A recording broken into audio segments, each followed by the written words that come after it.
నీ భర్తకు నువ్వు అందంగా కనిపించకుండా సింపిరిగా ఇంట్లో ఉంటూ బయటకు వెళ్ళేటప్పుడు ఓ పూసేసుకుని వెళ్ళావనుకో, ఏం కమ్యూనికేట్ చేస్తున్నావు నీ భర్తకి? అనుమానాలు. He is not important.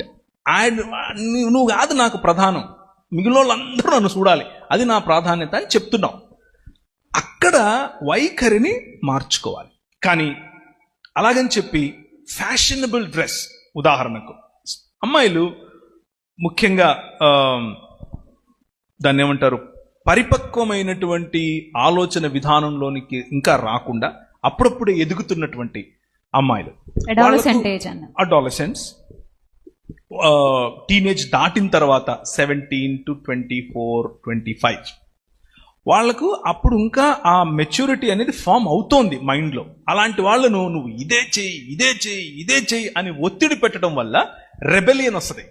Rebellion వచ్చి నా ఇష్టం, నేను ఇదే చేస్తా అంటది ఆ అమ్మాయి. అలా వద్దు. Walk with them and show them. చెప్పండి వాళ్ళకు, దీనివల్ల ఇది సమస్య, దీనివల్ల ఇది సమస్య.